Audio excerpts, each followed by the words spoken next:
Ang kwentong ito ay hango sa totoong buhay. Mula ito sa isa nating kabayan na itago na lang natin sa pangalang Pido. Taong 1975, probinsya ng Samar.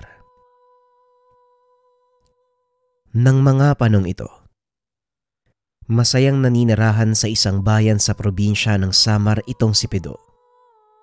Kasama ang buong pamilya.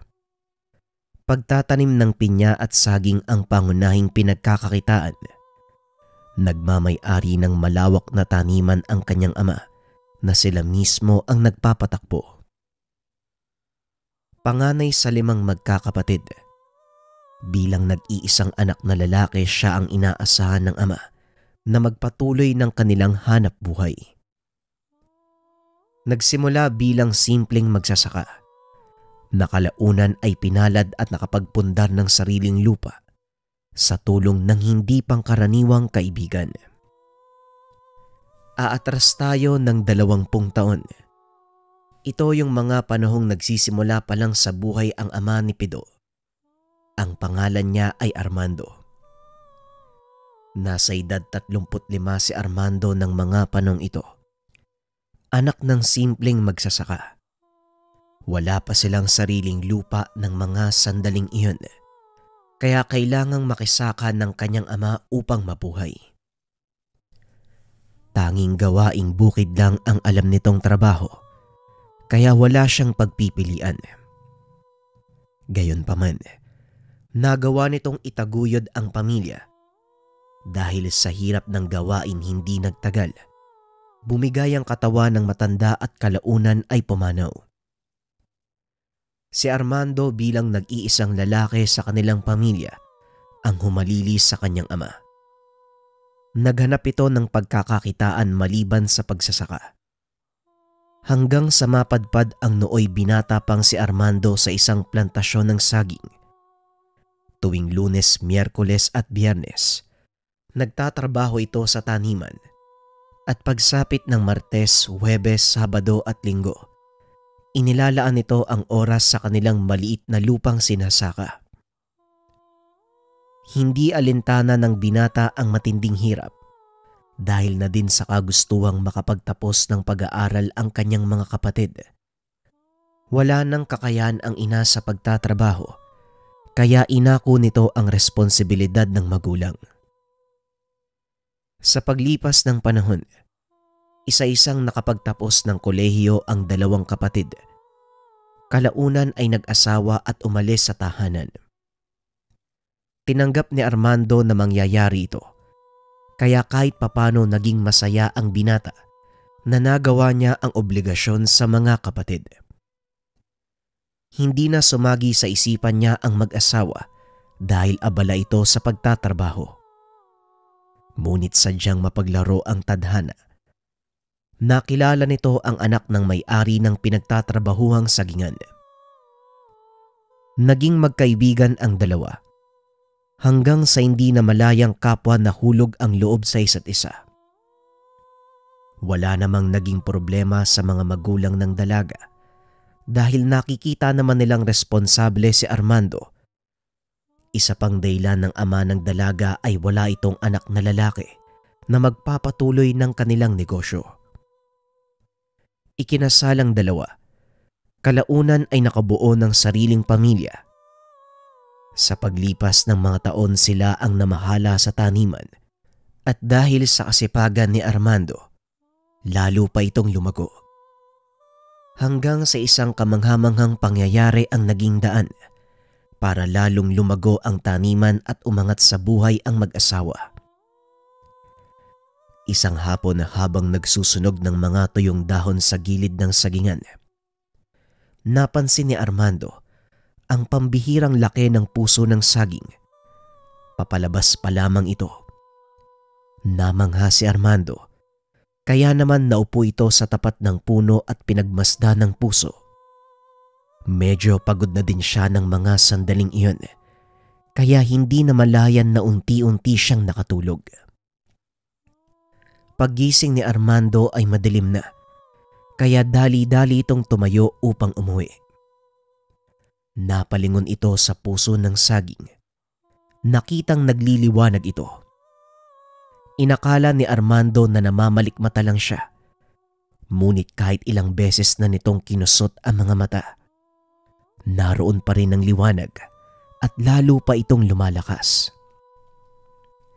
Nilapitan nito ang puso ng saging at tinignang mabuti kung ano ang nangyayari.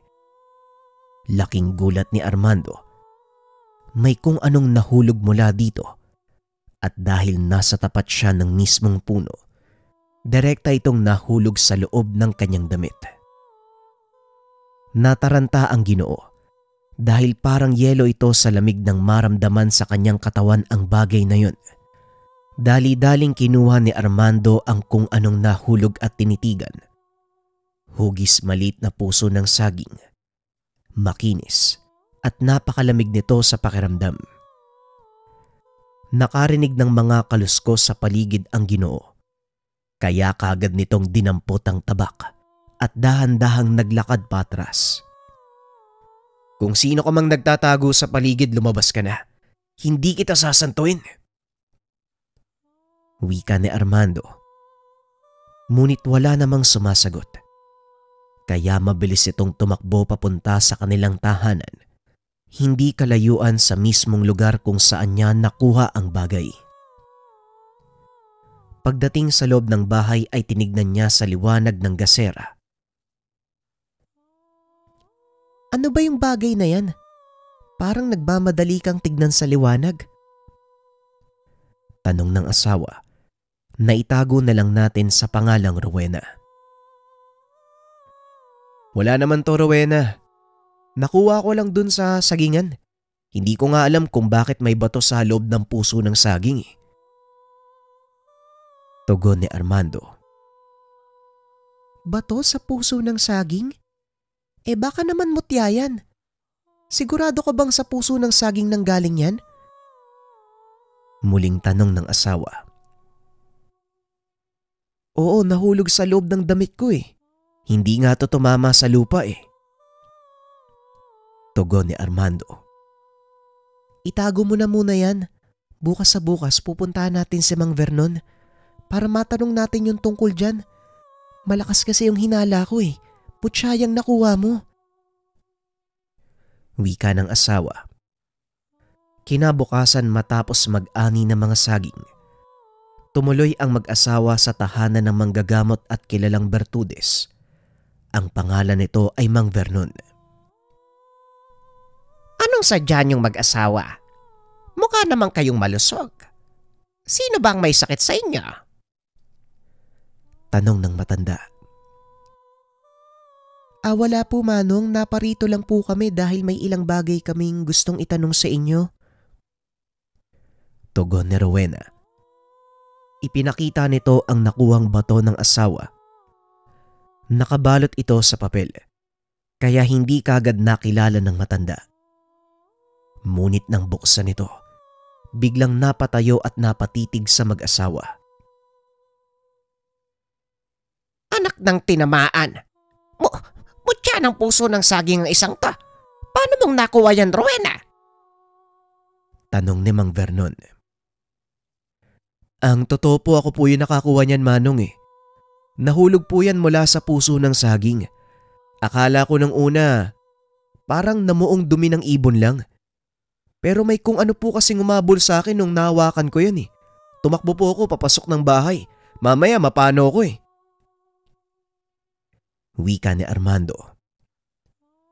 Walang duda. Mutya nga ng puso ng saging ang isang ito. Napakaswerte niyong mag-asawa at kayo ang nakakuha. Ang ibig sabihin lang nito, talagang para sa inyo ang mutya. Dahil kung hindi, abay siguradong patay ka na ngayon, Armando. Wika ni Mang Vernon. Kaunting kaalaman. Ang mutya ng puso ng saging, sinasabing isa sa pinakasikat na mutya. Ito ang kadalasang tangan ng mga manggagamot dahil sa kakayahan nitong magpagaling ng kahit anong pinsala sa katawan. Ginagamit din ito ng mga antingero upang lalong palakasin ang mga kagamitan. Gayunpaman kahit ito ay sikat, hindi biro ang proseso sa pagkuha nito. Karaniwan sa mga mutya ng saging ay binabantayan ng tikbalang o hindi kaya naman ng isang kapre. At kahit ikaw pa ang nakakita nito at nakakuha, susubukan pa ring agawin ng mga nagbabantay na nilalang ang mutya mula sa iyo. Ngunit sa oras na walang sino man ang gumalaw sa iyo sa proseso ng pagkuha, nangangahulugan, ipinagkalob ito ng mga elemento ng bukal sa kanilang kalooban. Balik tayo sa kwento. Matapos ang pag-uusap ay tumuloy na ang dalawa. Maraming pasyente ang nag-aabang. Ngunit bago pa man sila makalis, nag-iwan ng isang babala si Mang Vernon. Ayon dito, wag na wag ipapaalam sa iba ang tungkol sa mutya. Hanggat maaari ay itago ito at iwasang makita ng ibang tao. Dahil kusang lumalabas ang natural na ugali ng mga taong nakakakita nito. Partikular ang inggit. Gagawin ng mga ito ang lahat para lamang makuha ang mutya. Sinunod ng dalawa ang sinabi ni Mang Vernon. Lingid sa kaalaman ng mga ito, na bukod sa kakayahang magpagaling, nagbibigay din ng swerte ang mutya ng puso ng saging. Hindi namamalaya ng dalawa na unti-unti nang lumalago ang kanilang taniman hanggang sa nabili ng mga ito ang kabilang lupain. May sukat na mahigit 2 ektarya. Ginawa naman itong taniman ng pinya. Sa paglipas ng panahon, isinilang ang kanilang panganay na si Pido. Mas lalo pang sinwerte ang mga ito. Nakapagpundar ng sariling bahay at kalaunan ay sasakyan. Lumipas ang maraming taon. Hindi na malayan na mag-asawa na malayo na ang narating. Pero kagaya ng ibang tao, humina na rin ang katawan ng mag-asawa. Kaya naman pinasa nila kay Pido ang pamamahala sa taniman. Balik tayo sa kasalukuyang tagpo. Nang mga sandaling ito si Pido ang namamahala ng taniman. Bukod dito, nakapagdagdag na ang binata ng ilan pang mga negosyo, kagaya ng manukan at baboyan. Masasabing matagumpay na si Pido ng mga sandaling iyon. Lagi nitong isinasa puso ang mga itinuro ng kanyang ama. Hindi nagtagal ay tuluyang namaalam si Mang Armando, dahilan ng tuluyang pagbabago ng buhay ng binata. Bago ito mamatay, kinausap ni Mang Armando ang anak upang ipasa ang kaisa-isang itinuturing na kayamanan. Tanggapin mo ang mutyang ito, Pido. Ingatan mo, dahil ito ang dahilan kung bakit tayo nasa ganitong antas ng ating pamumuhay. Ang lahat ng meron tayo ngayon ay dahil sa pagsusumikap namin ng iyong ina at sa gabay na nilalang na totoong nagmamay-ari nito. Wika ni Mang Armando habang hawak-hawak ang kamay ng binata. Tay, hindi ko po matatanggap yung mutya na to eh. Kayo po yung nagmamay-ari niyan at isa pa, hindi po ako sigurado kung karapat-dapat ba ako magmana niyan. Tugon ni Pido. Noon pa lang ay alam na ng binata ang tungkol sa mutya. Ngunit ni minsan, hindi nito hinangad ang magkaroon ng ganong uri ng gamit. Wala din sa isipan ni Pido ang mga bagay na kagaya ng mutya dahil hindi siya lubusang naniniwala. Alam kong hindi ka naniniwala sa kakayahan ng mutyang ito. Pero nais kong ikaw mismo ang magpatunay na totoo ang lahat ng sinasabi ko. Kaya pakiusap, tanggapin mo na lang at pangalagaan. Wika ni Mang Armando. Dahil huling kahilingan ng ama, walang nagawa ang binata kung hindi sundin ito. Matapos maipasa sa kanya ang mutya, kakaibang pakiramdam ang bumalot kay Pido. Hindi nito maipaliwanag ang gaan ng kalooban sa kabila ng katotohanang na maalam na ang ama. Pangako tay, iingatan ko po yung mutya mo. Pangangalagaan ko. Salamat po sa pagtitiwala. Hindi ko po kayo bibiguin. Ipagpapatuloy ko po ang nasimulan nyo at lalo kong papalaguin. Wika ni Pido. Hindi mo na kailangang sabihin sa akin ang mga bagay na yan. Nakikita ko ang pagsisikap mo. Kaya alam kong hindi mo papabayaan ang ating lupain. Wika ni Mang Armando. Matapos ay unti-unti itong nawalan ng ulirat. Hanggang sa mapagtanto ng binata, nawala na nga ang ama. Tumagal ng halos 10 araw ang burol ng matanda. Dahil marami sa kanilang kamag-anakan ang nagpunta sa burol. Ang ilan sa mga ito ay nagulat. Hindi nila inaakalang gano'n na kalayo ang narating ni Mang Armando. Dito din nakilala ng binata ang nakababatang kapatid ng ama. Naitago na lang natin sa pangalang Josefa. Kakatapos lang ng libing ni Mang Armando nang kausapin nito si Pido. Tignan mo nga naman. Hindi ko akalaing ganito pala kayaman si Manong Armando. Meron din kayong sasakyan, no? Siguro kayo yung pinakamayamang pamilya dito. Wika ni Josefa. Hindi naman po siguro. Marami pong nagmamay-ari ng malawak na lupain dito sa bayan. Nagsumikap lang talaga si tatay, kaya narating niya yung ganitong buhay. Wika ni Pido. Kayo namang mga anak ni Manong, lalong-lalo na ikaw, no? Walang kahirap-hirap na napasayo yung ipinundar niya. Kung sa bagay, ano bang ginawa mo para sa kanya? Tanong ni Josefa. Nalabis naman ay pinagtaka ng binata. Sandali lang ho . Ano po bang ibig niyong sabihin? Tugon ng binata.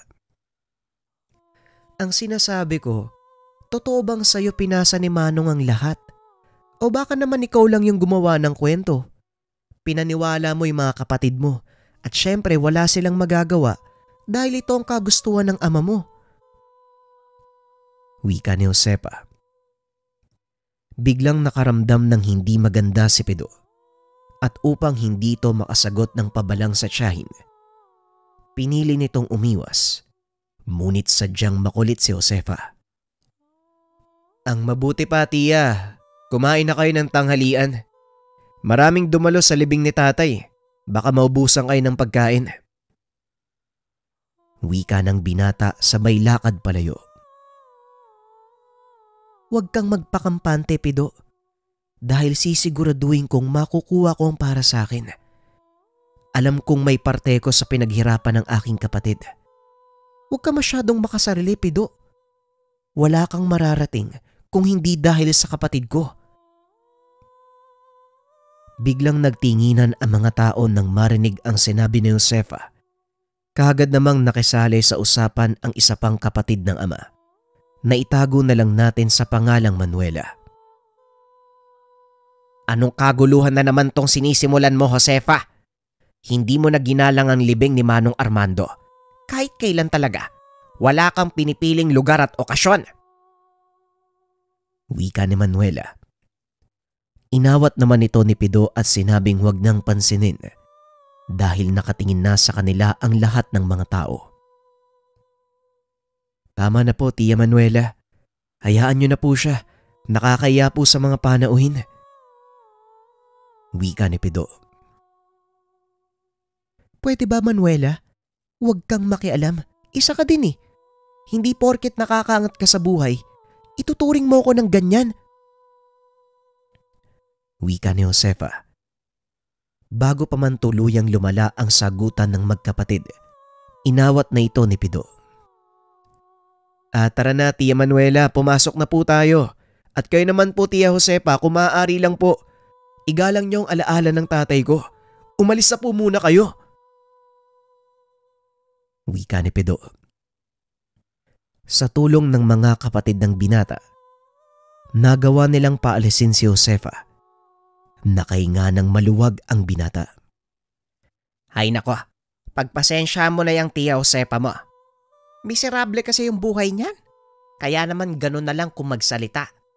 Sinisisi niya ang lahat ng mga kapatid niya sa naging takbo ng buhay niya. Pagpapaliwanag ni Tia Manuela. Siya naman po yung may kagustuhan nun, 'di ba? Pantay-pantay naman po kayong pinamanahan ni Lolo noon. Tugon ni Pido. Tama ka, Pido. Pero nilustay ni Josefa ang lahat ng iniwan sa kanya ng lolo mo. Maging ang ari-arian ng isa pa naming kapatid, inubos niya. Ay nako, hindi ko na alam kung ano mangyayari sa isang yon. Kaya hayaan mo na lang. Kami na ng mga tiyahin mo ang bahala sa kanya. Muling wika ni Tia Manuela.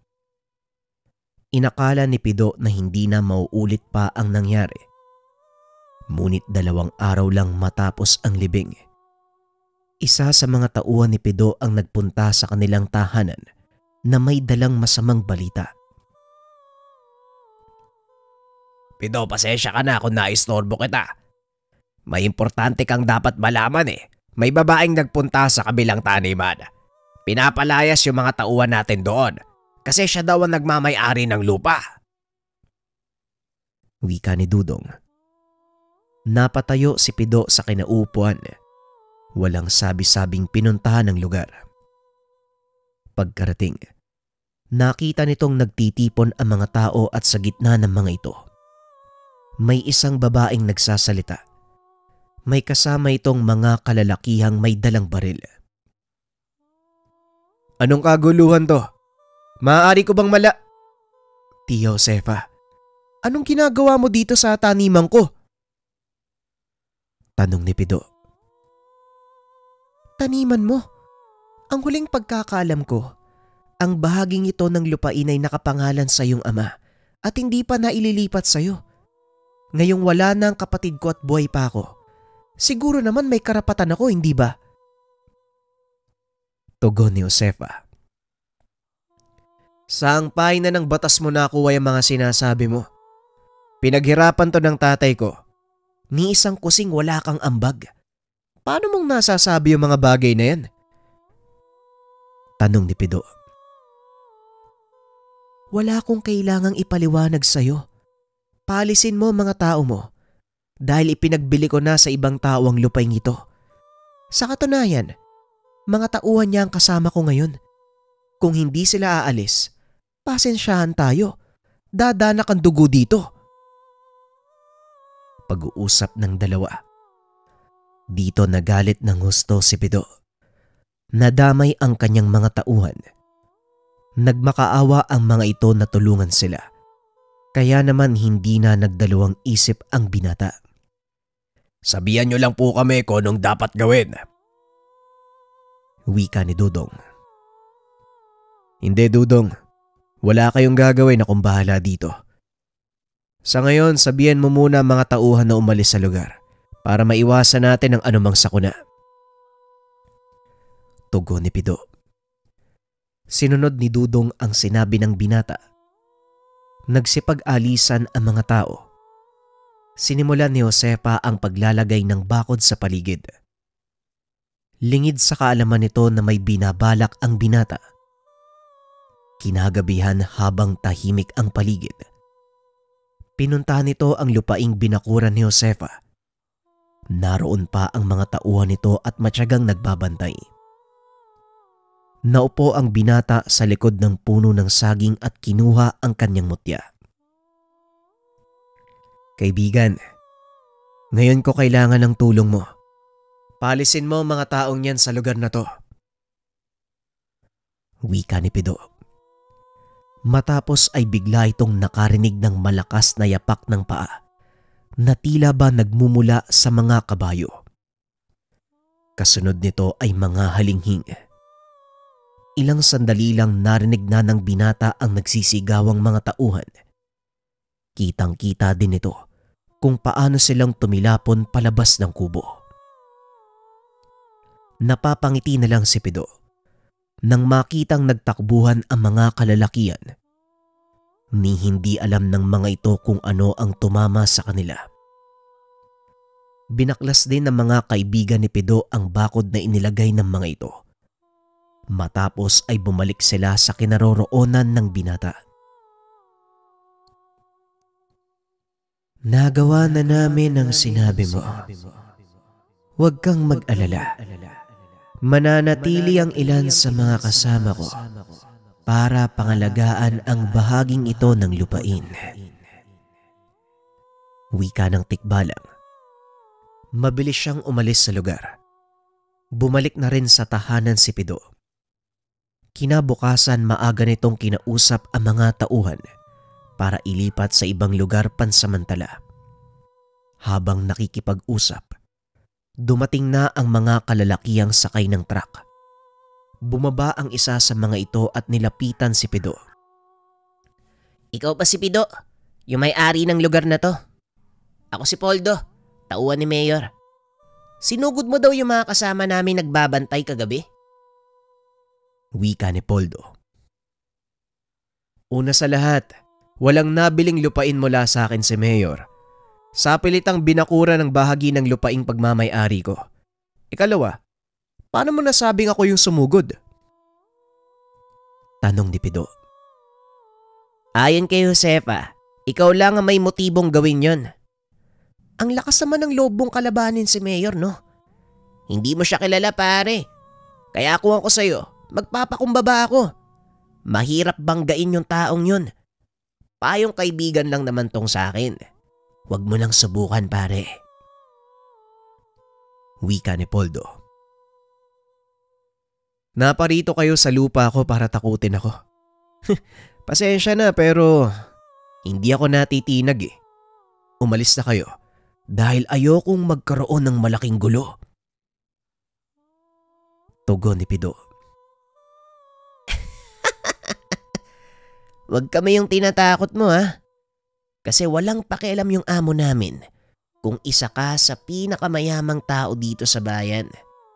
Hanggat hindi ka niya napanghahawakan, kalaban ang turing niya sa'yo at lahat ng bumabangga sa kanya natutumba. Wika ni Poldo. Huling babala, kaibigan. Kung ayaw mong may mangyaring masama sa inyo, umalis na kayo.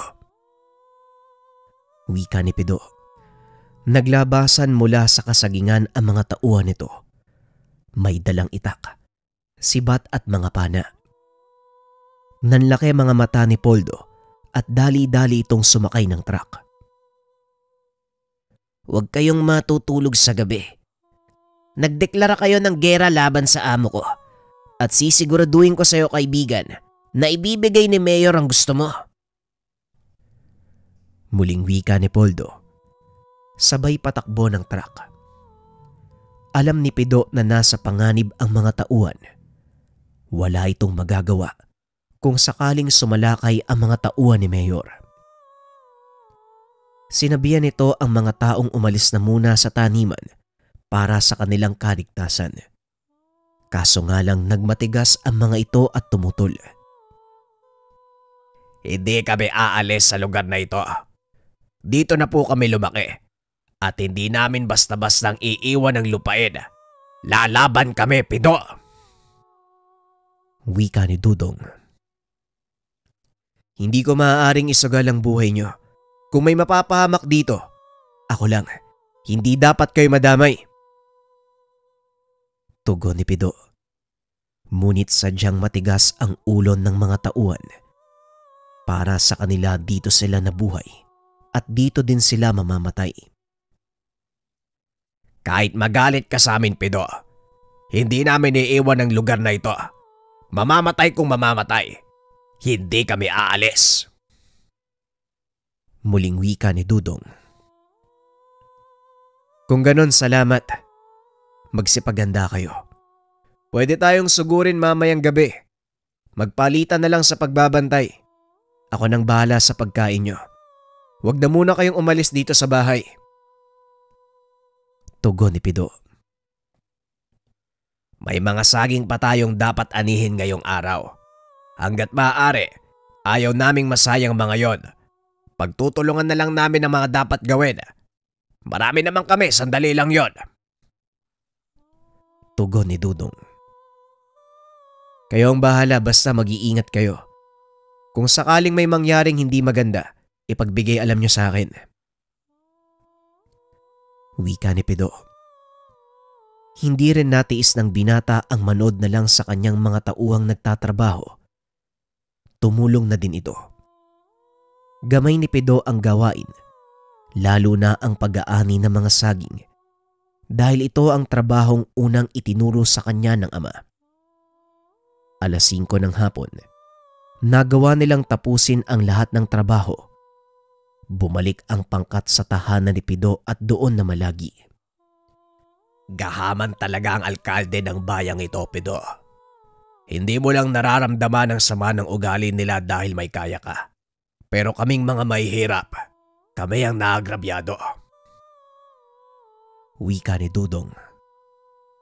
Alam ko nangyayari kaya nga naawa ako sa iba nating kababayan eh. Kaso wala naman ako magawa. Tugon ni Pido. Sana lang maging simula na ito ng pagbabago. Malakas ang kutob ko na may mangyayaring maganda sa kabila ng kaguluhan. Hindi naman sa sinasabi kong masaya ako sa nagaganap sa inyo, boss. Pero alam kong ito ang magiging daan para sa pagbabago. Wika ni Dudong. Sana nga, Pido, mangyari yan. O siya, ako na muna magbabantay. Magpahinga kayo. Pag-uusap ng dalawa. Habang nagbabantay, naglakad sa paligid ang binata. Nagpakita sa kanya ang gabay na tikbalang ng mutya. Simula sa iyong ama, katuwang na ako sa pangangalaga sa lupaing ito. Kaya nakakapagtaka kung bakit hindi ka lumalapit sa akin. Wika ng tikbalang. Halos mapatalon sa gulat si Pido nang marinig ang boses ng nilalang. Nakakagulat ka namang kaibigan, no? Pasensya na ha, pero hindi naman ibig sabihin nun nakalimutan ko na kayo. Masaya ako't nariyan ka para tumulong. Pero yung gulong ito, sa pagitan ng mga tao eh. Kaya ayoko nang isali pa kayo mga nananahimik na nilalang. Tugon ni Pido. Nauunawaan ko ang iyong sinasabi. At hindi nga kami maaaring makisali sa gulo niyong mga mortal. Pero ibang usapan na. Kapag ang tahanan naming mga tikbalang ang masisira. Ang lupaing pinagkakaguluhan niyo, ang mismong lugar na sumasakop sa aking tahanan.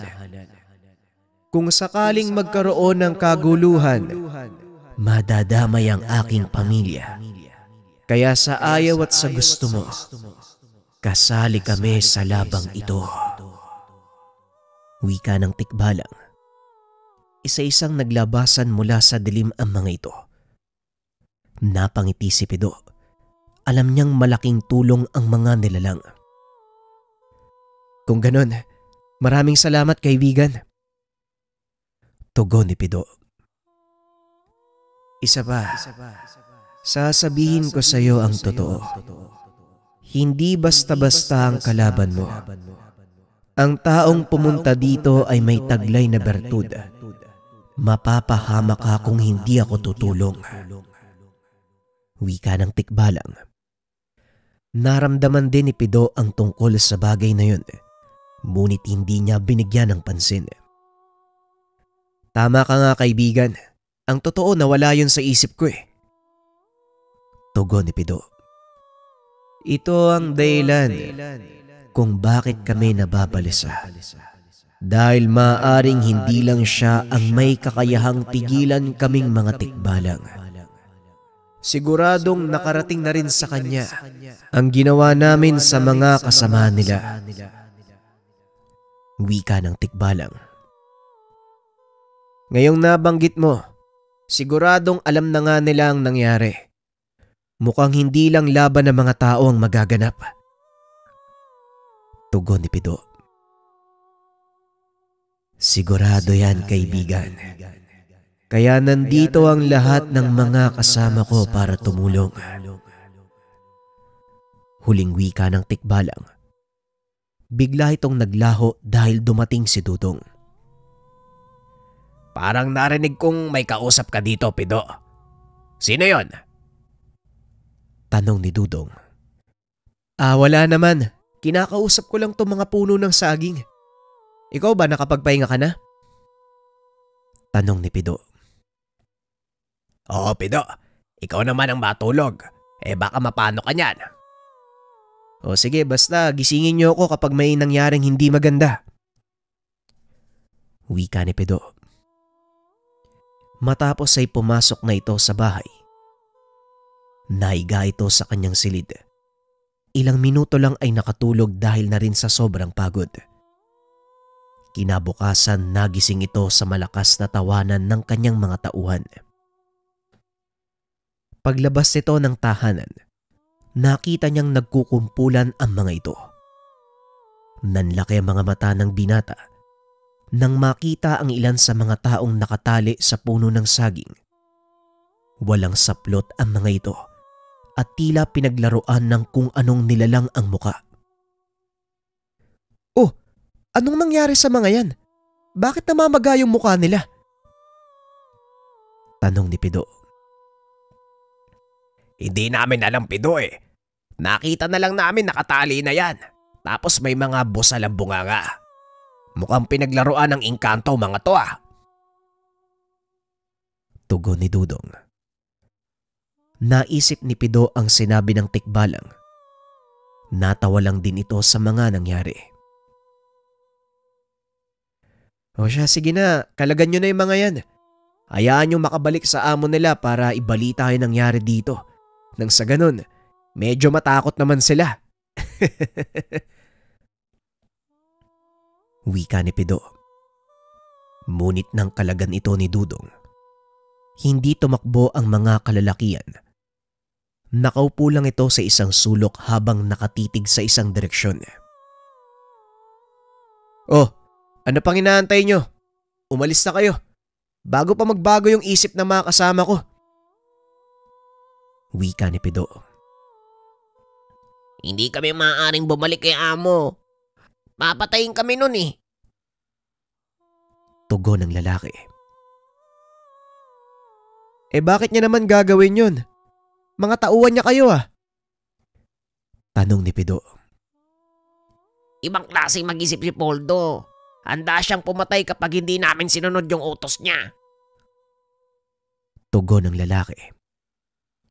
Ganun ba? Ano bang inutos niya sa'yo? Gusto niyang ipapatay ka Dalin sa kanya ang ulo mo. Utos daw ni Mayor. Tugon ng lalaki. Napailing na lang si Pido dahil sa mga narinig. Ibang klase. O siya, dumito muna kayo. Pero huwag kayong umasa na magtitiwala ang mga tauhan ko sa inyo. Alam nilang makakalabang kayo Wika ni Pido. Ikinulong nila ang mga kalalakian at kahit ganon ang ginawa ng binata, laking pasasalamat ng mga ito sa kanya. Pagsapit ng hapon habang nagpapahinga, narinig ni Dudong ang dagongdong ng naglalakihang sasakyan. Umakyat ito sa mataas na puno upang tignan ang nangyayari. Nanlaki ang mga mata nang makita ang mga paparating na truck, pati na rin ang malalaking kagamitan na pangbungkal. Dali-daling bumaba si Dudong at ibinalita kay Pido ang nakita. Mabilis namang kumilos ang mga tauhan ng binata papunta sa kanya-kanyang pwesto. Armado ng mga pana at sibat. Hinarangan nila ang daanan papasok sa lupain ng kanilang amo. Nakatayo lang si Pido sa tuktok ng burol, hindi kalayuan sa mismong entrada ng kanyang lupain. Pinapanood nito ang mga nangyayari. Naglagay ng barikada ang mga tauhan nito. Ang ilan ay nakatayo sa kalsada habang may hawak na itak. Ang mga may hawak na pana naman nakatago sa mga dayami. Sadyang matatapang ang mga tauhan mo, Pido. Hindi sila basta aatras. Wika ng tikbalang. Nauunawaan ko kung saan nanggagaling ang determinasyon nila. Dito sila lumaki. Karamihan sa kanila dito nagkaroon ng pamilya. Kagaya mo kaibigan, sa loob ng mahabang panahon, pinangalagaan niyo ang lupaing ito at nagpapasalamat ako dahil sa inyo. Tugon ni Pido. Kailanman hindi namin inisip na lisanin ang lugar na ito.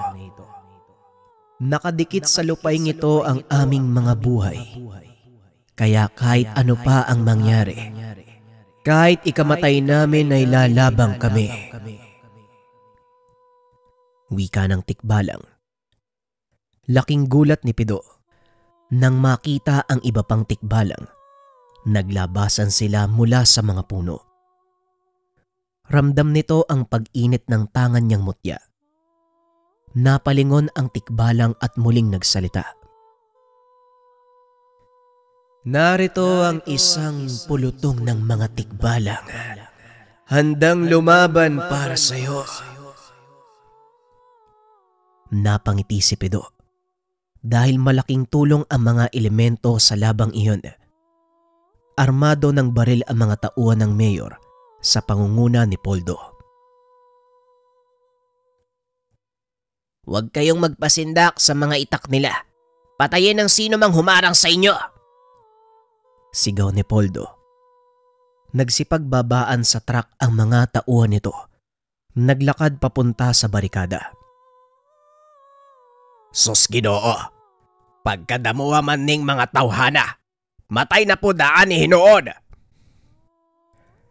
Wika ni Dudong sa salitang Bisaya na ang ibig sabihin, Sus Ginoo, napakadami ng mga taong ito. Mukhang mamamatay na tayo dito. Napalingon ito sa bandang paanan ng burol. Narinig ni Dudong ang dagungdong na tila mula sa mga gumugulong na bato. Nanlaki mga mata nang makita ang umaalsang alikabok. Hindi alam ng mga kalaban kung ano ang paparating dahil hindi nila makita kung saan nagmumula ang mga yabag. Nagulat ang mga ito nang bigla silang magtalsikan kasama ng mga gamit pangbungkal. Huwag kayong panghinaan ng loob. May tumutulong sa atin. Wika ni Dudong.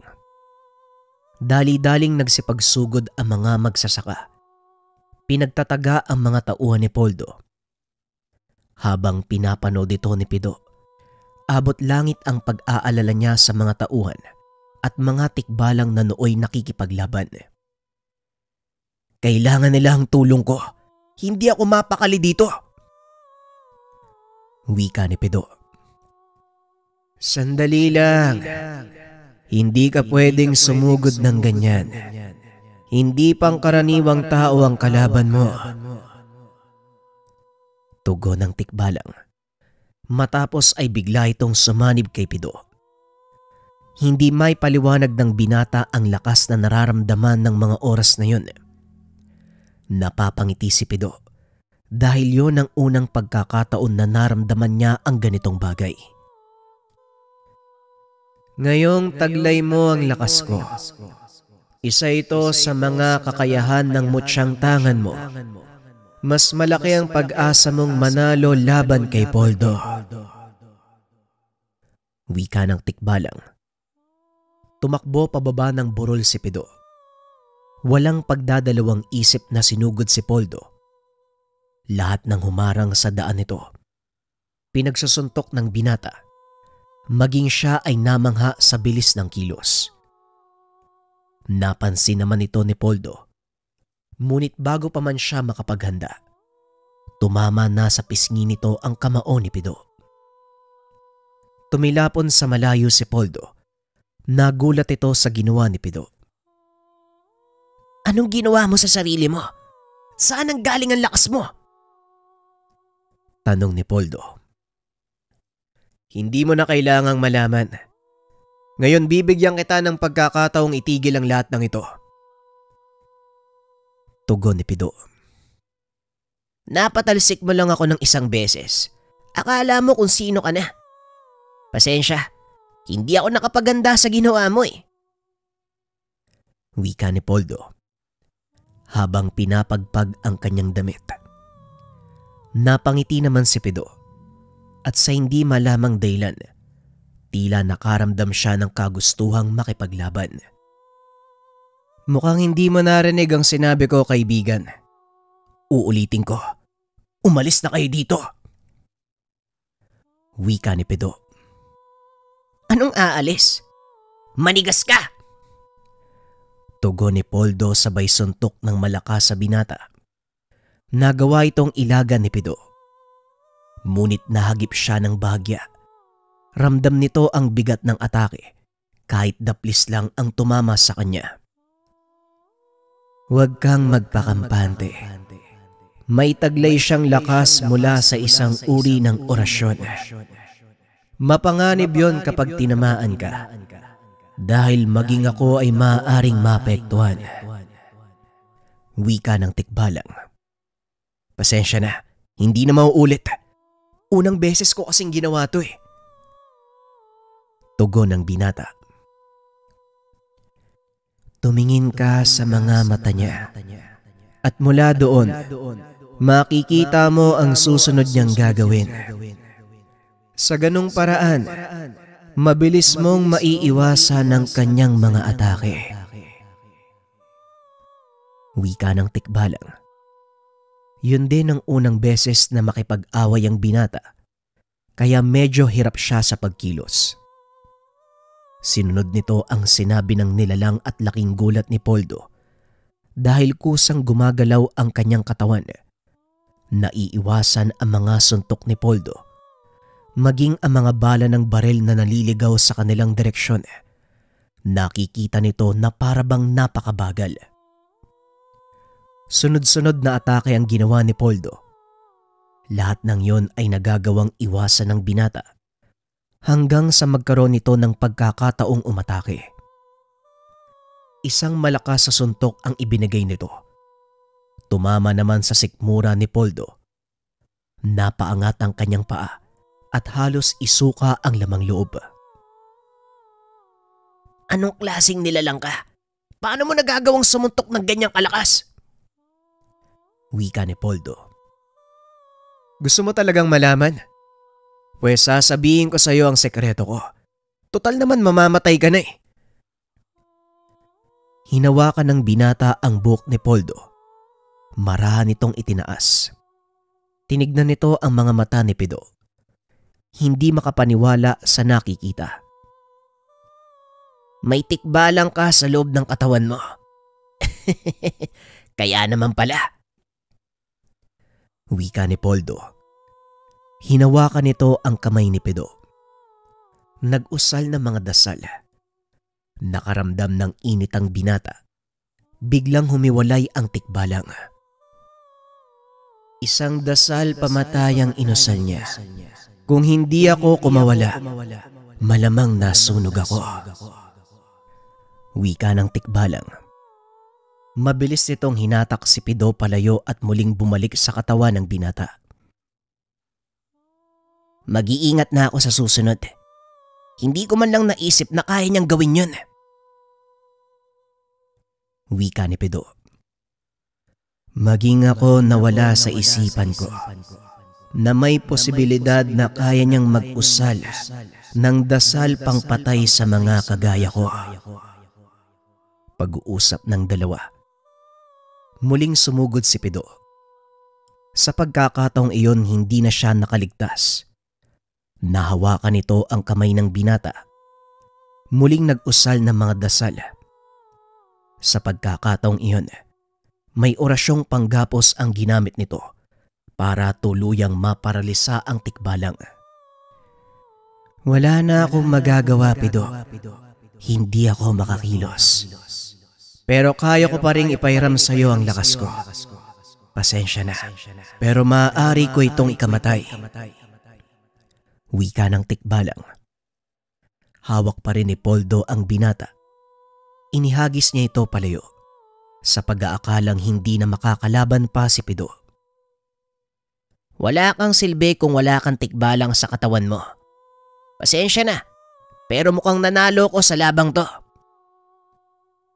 Wika ni Poldo. Unti-unting tumayo si Pido. Bagay na ikinagulat naman ng katunggali. Nang mga oras na yun, hindi nila namalayang malayo na sila sa iba pang kasamahan. Tikbalang, nakikinig ka ba? May magagawa ba ako para hindi mo ikamatay ang gagawin ko? Tanong ni Pido. Isang paraan lang. Pakawalan mo ang mutya. Sa ganung paraan, matatanggal ang tanikalang nagbibigkis sa atin. Ngunit kapag ginawa mo yon, maaaring mawala sa iyo ang lahat. Tugon ng tikbalang. Sa totoo lang, hindi mahalaga sa akin ang lahat ng meron ako. Mas mahalaga yung mga taong nasa paligid ko eh. Yung pamilya nila, yung pananalig nila sa akin, bilang pinuno, yun ang mas mahalaga. Wika ni Pido. Tinanggal nito ang mutya sa pagkakasabit sa leeg. Hinampa sa isang bato. Nagulat si Poldo sa kanyang ginawa. Baliw ka ba? Tinanggal mo pa ang kaisa-isang alas mo para manalo sa akin. Ano pa sa tingin mo ang magagawa ng isang pangkaraniwang tao sa kagaya ko? Tanong ni Poldo. Hindi mo alam? Pwes manood ka. Tugon ni Pido. Bigla itong nawala sa kinakatayuan. Nang muling magpakita, nakaamba ito ng suntok sa mukha ni Poldo. Sa ikalawang pagkakataon, tumilapo ng malayo ang katunggali at halos inabot ng ilang segundo bago siya tuluyang nakabalik sa wisyo. Saan ang galing ang lakas mo? Wala nang magagawa ang tikbalang sa katawan mo. At yung mutyang hawak mo basag na. Paano mo nagagawang sumuntok ng ganyang kalakas? Tanong ni Poldo. Mukhang nagkakamali ka eh. Maaaring basag na ang mutya ko. Pero hindi yun nangangahulugan na wala na akong natitirang lakas. Dahil sa ginawa ko, natanggal ang bigkis ng tikbalang at tuluyan itong nakalaya. Kusang loob na tumutulong ang nilalang na ito bilang kaibigan at hindi bilang alipin. Tugon ni Pido. Muli na naman itong sumugod. Sa pagkakataong iyon ay sobrang bilis ng kilos nito. Hindi malaman ni Poldo kung saan manggagaling ang atake ng binata, kaya panay ang tama nito sa kanyang muka. Sumuko ka na. Itigil mo yung ginagawa mo. Sa kasalukuyan mong kalagayan, wala ka ng kakayahang lumaban. Wika ni Pido. Mukhang ang nagkamali ako ng pagkilala sa'yo. Hindi ka nga basta-bastang baguhan. Tugon ni Poldo. Matapos ay dahan-dahan itong bumagsak sa lupa. Tapos na ang laban. Bumagsak na ang kanilang pinuno. Hindi pa. May isang bagay pa akong dapat gawin. Isang bagay. Ano yon, kaibigan? Ang tiyahin kong pasimuno ng lahat ng ito. Kailangan niyang matuto ng matinding leksyon. Tugon ni Pido. Ipaubaya mo na sa amin ang tungkol sa bagay na yon. Kailangan niyong bumalik sa loob ng koral dahil may gagawin kaming mga tikbalang. Pag-uusap ng dalawa.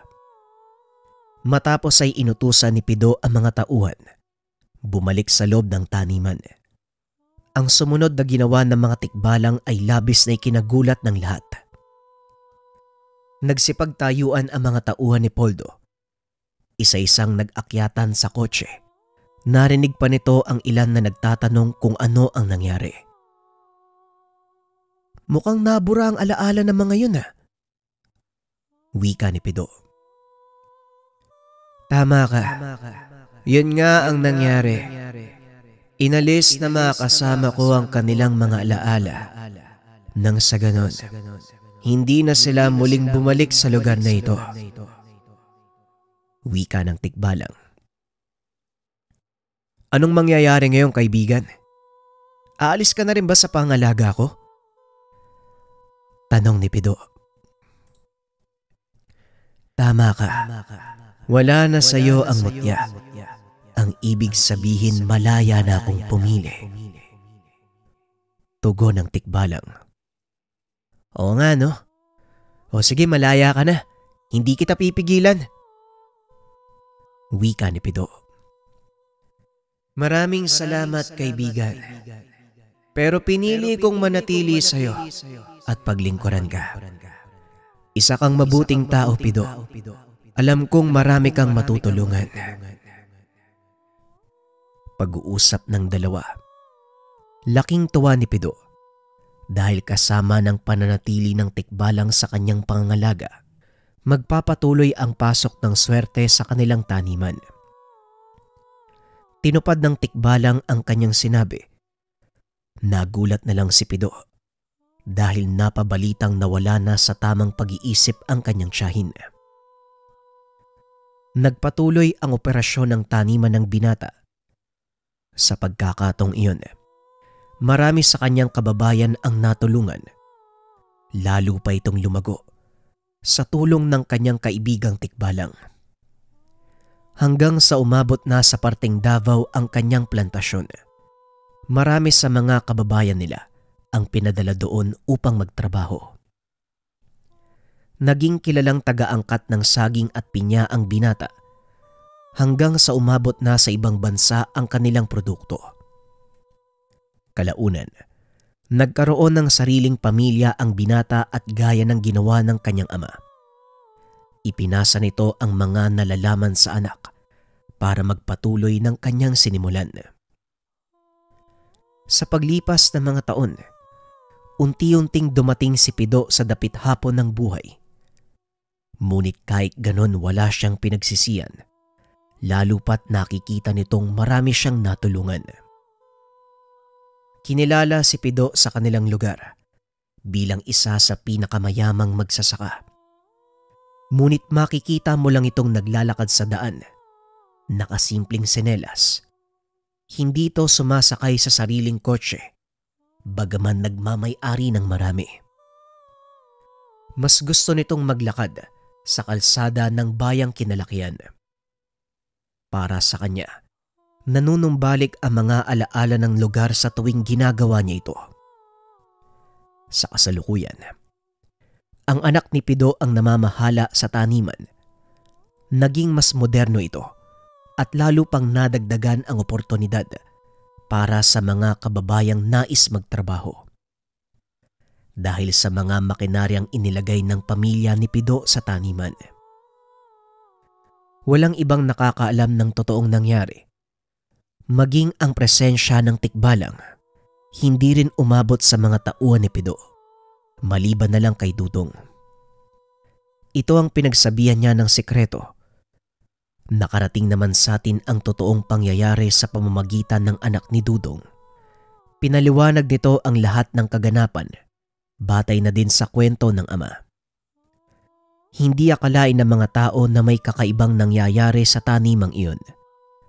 At ang patuloy na paglago ng kanilang produksyon ay dahil sa mababait at masisipag na tikbalang na nakatira sa lugar.